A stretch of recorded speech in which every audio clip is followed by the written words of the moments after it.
আজ রাজশাহীর ঐতিহ্যবাহী মাসকালাইয়ের রুটি বানিয়েছি, ঝাল দিয়ে মজা করে খাবো। সঙ্গে তোমাদেরও দাঁত রইলো, চলে আসো। প্রথমে সামান্য পানিতে 1 চিমটি লবণ দিয়ে নিলাম, তারপর পরিমাণ মতো আটা দিয়ে সুন্দর করে একটি খামির তৈরি করে নিলাম। খামিরটি সেট হওয়ার জন্য রেস্টে রেখে দিলাম। এবার মাটির চুলায় খোলা বসিয়ে তাতে কয়েকটা রসুন আর শুকনা মরিচ হালকা করে ভেজে নিলাম। ভাজা হয়ে গেছে, এবার নামিয়ে নিলাম। এরপর ছোট ডো নিয়ে রুটি বানানো শুরু করলাম।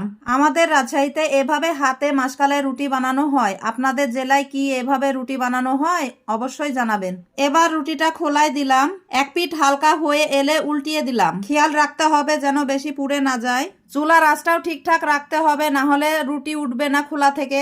দেখুন, রুটির এক পিঠ সুন্দর করে সেকে নিয়েছি। এরপর একটি খোঁচার সাহায্যে ছোট ছোট ছিদ্র করে দিলাম, যাতে ভেতরের ভাবটা সহজে বের হয়ে যায় এবং রুটি ঠিকঠাক সেকা হয়।